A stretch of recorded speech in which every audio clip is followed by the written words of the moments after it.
So let's talk about where your hip pain is or hip discomfort is. It essentially is like this region, right? Right. That area. Now, every single time I kind of messed around with your hip, you actually didn't really have full-blown hip pain. You kept having either pain that like was in the back this direction. You would have like some side muscle pain. It was kind of like sporadic. It was like 1, 2, 3, just the way we said it on initial.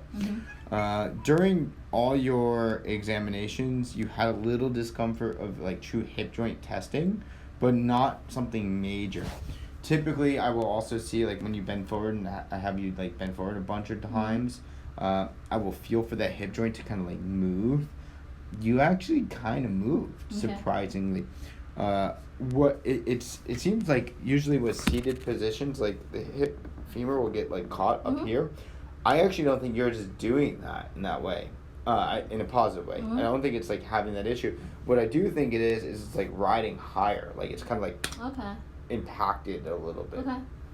So the reason I do that is because when I shoved your knee, into it, you're like ow. When I pulled it down, not ow. When I pulled the hip going direction kind of like this way, you're like, no, not really. When I pulled it in this direction, you're like, no, not really.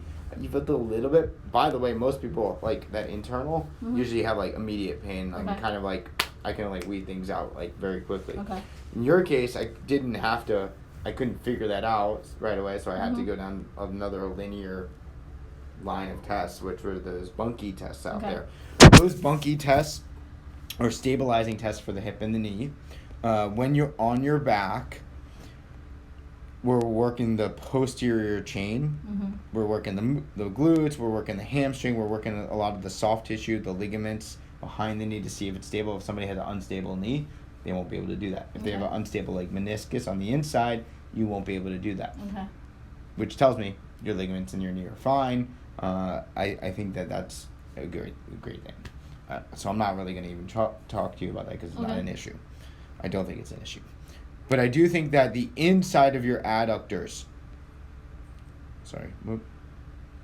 your inside of the adductors here, when I did that testing, were super weak. Like, super weak. Not only were not like straight in a line, but you couldn't complete it. Both of them are weak on both sides. Definitely a little weaker on the right. I also did the glutes on the outside, the glute medius on the outside. Strength testing, you were definitely weak on the right side. So these are important stabilizing structures of your hip. So think about your arms. Forward, backwards. Imagine, well, maybe not the best example, but forward, backwards. This works well, this works well. Going forward and backwards is great for you. Like, you had no problem. Side to side, whole different story. You could not go this direction. Think about what running and or elliptical is. On back. Only. What are lunges? On back. Now, I'm not saying that lunges don't get some of these things to work, but a lot of your training and a lot of your work is so freaking linear that you don't get this dynamic side to side, and because you don't get that dynamic side to side, you never get to working on the build, and now you're losing stability in the hip rather than gaining. You're getting super strong forward and backwards. You're just not getting super strong to side to side. So would I say stop doing the elliptical? No.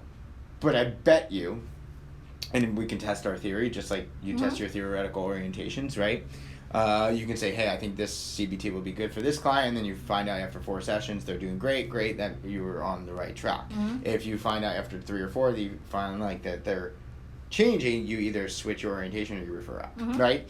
So kind of the same theory here is we will do that, and you will also practice your homework at home. Your homework might be something as simple as doing some sort of exercise to prime you for the elliptical before to get these structures stabilized. Then you go on the elliptical, and if you can go 15 or 20 minutes without pain, you're like, holy crap, I know it works. Sometimes the body will respond like that. Sometimes it will take a couple weeks. I can only just go off of what was the elephant in the room. The elephant in the room was definitely glute weakness, definitely adductor weakness. Your range of motion's good. It's not even a huge mobility issue for you. Okay. I think it's just a training issue. I do think you need some rotation in that mid back. You walk very stiff armed. Very stiff armed. Probably more stiff armed than most people. Okay. But it's probably because you're kind of like from like the belly button or the xiphoid process over, you're kind of stuck into this position. Mm-hmm. So I think if we can get that in there, you'll get this. We call this a cross crawl mechanism or this slings. You ever hear of fascial slings? Mm-hmm. You have? Yes, thank you. So we have these we have these fascial slings. We call this the anterior fascial sling.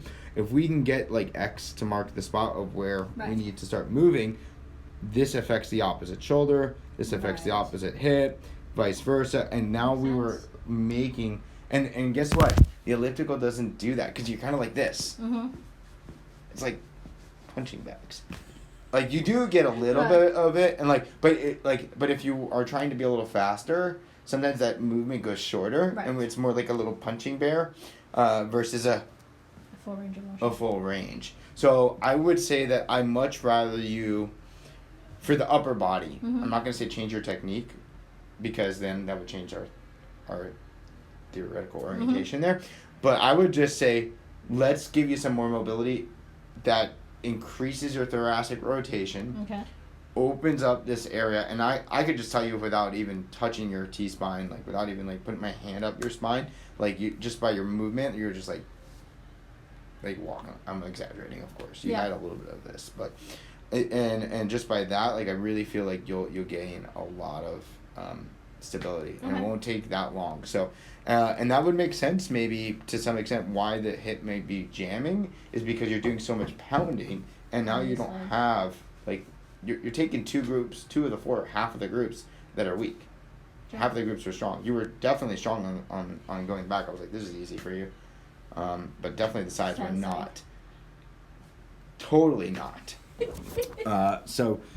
That's my theory of why I think you're having, I think this is why you're having the hip pain. I think this is why you find relief of working on there. But I also find that, this is the reason behind the reason. Right. You know what I mean? I think it's... This is the source versus... This is the source and the problem, but why is the source and the problem the problem? And it's because of the training style that you're doing. So, and we'll give you some exercises, and we'll probably take you into the gym and kind of do some stuff with you that I think will help you. Does that make sense? Yeah. You have any questions on that? Okay. So what we'll do is we'll go through some